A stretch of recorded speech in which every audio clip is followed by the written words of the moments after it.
सब बहाने हैं। राजमाता, एक दुष्ट के अत्याचार से ज्यादा एक सज्जन का मौन राज्य के लिए हानिकारक है। ये बात नहीं जानती आप? बाहुबली जैसे महावीर को पद से हटाकर उसका अधिकार एक कुत्ते को दिया जा रहा है। ये सब देखकर भी आप चुप हैं। देवसेना, यहाँ जो भी आया है मेरे लिए भेंट लाया है। आपने कुछ नहीं दिया, जो मांगू वो देंगे आप? आपको माहिष्मति के सिंहासन पर विराजना है। यही मेरी कामना है। ये सिर्फ मेरी नहीं, समस्त प्रजा की कामना है। और कहते हैं प्रजा की कामना पूरी करना क्षत्रिय धर्म है। अपना धर्म निभाएं। माँ,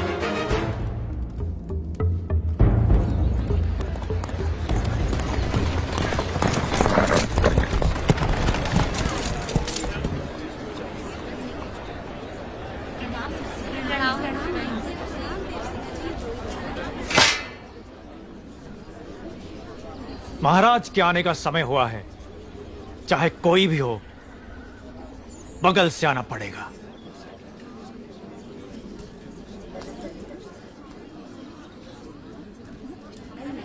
आप आगे आइए। कोई बात नहीं, आप जाइए। आओ आओ, जल्दी जल्दी आओ। पीछे अभी बहुत लोग बाकी हैं। सबको आगे आना होगा। आओ, इसके बाद तुम।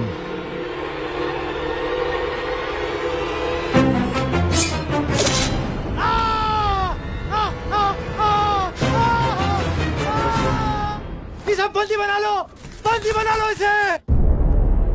बाहुबली की धर्मपत्नी देवसेना पर आरोप है कि उन्होंने सेना नायक सेतुपति की उंगलियां काट दी। राजमाता शिवगामी देवी की आज्ञा से श्री श्री भल्लाल देव महाराज के समक्ष ये सुनवाई प्रारंभ हो रही है। अवश्य।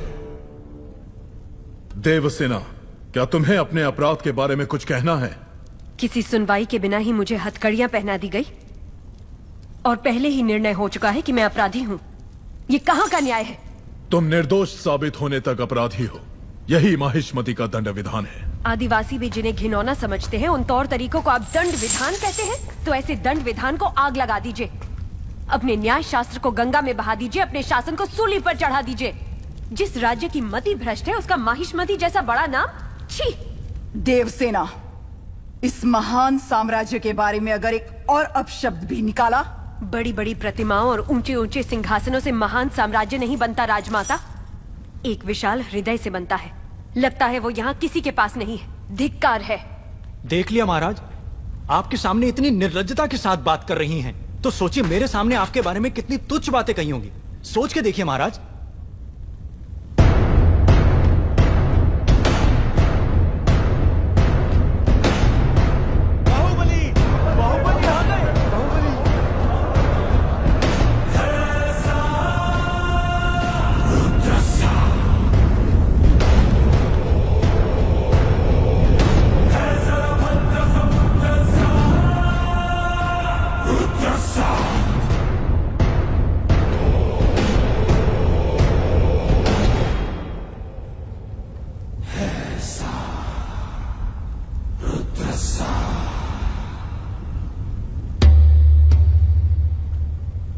वास्तव में क्या हुआ था बताओ सेतुपति। शिवालय भक्तों से भरा हुआ था महाराज। देवसेना भी वहां दर्शन के लिए आई। तभी आपके आने का समय हो गया था, तो मैंने उनसे कहा कि वो मुख्य द्वार की जगह दूसरे द्वार से आए। बाहु, ये क्या व्यवहार है? तुम पीड़ित को धमका रहे हो। विनती करने से सच बाहर नहीं आएगा महाराज। अपनी हद पार कर रहे हो बाहुबली। एक गर्भवती को बेड़ियों के साथ खड़ा करके ये सभा पहले ही अपनी हद पार कर चुकी है। माँ, चाहे गर्भवती हो या वृद्ध, तुम हो या मैं, न्याय विधान सबके लिए एक है। जानते भी हो क्या हुआ था? क्या हुआ था देवसेना?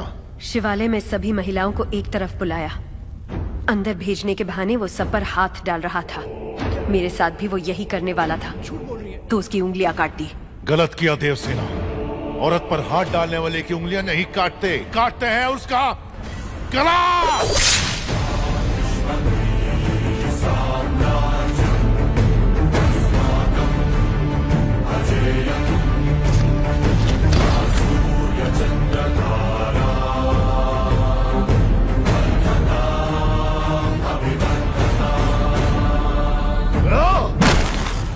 बाहुबली, ये दुस्साहस मेरी सभा में। झूठ बोला तभी सेतुपति के शब्द लड़खड़ा गए। निर्दोष है तभी देवसेना ने निडर होकर सब सच कह दिया। सेतुपति दोषी साबित हुआ, उसका सर कट गया। बाहुबली, मान लिया सेतुपति अपराधी है भी, तो इसका निर्णय किसे करना चाहिए, दंड देने का अधिकार किसे होना चाहिए, तुम्हें या महाराज को? या फिर तुम खुद को महाराज मानते हो?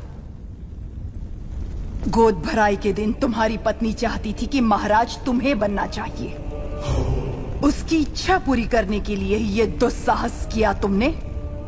मां, चेतावनी देने के बावजूद तुम्हारी पत्नी हमारे संविधान को अपशब्द कहती रही, हमारे महान न्याय शास्त्र को कोसती रही। उसने शब्दों से हमारा तिरस्कार किया और तुमने तलवार से। तुम दोनों ने जो किया वो है राजद्रोह। महामंत्री, राजमाता, इस महाअपराध का दंड क्या है बताया जाए।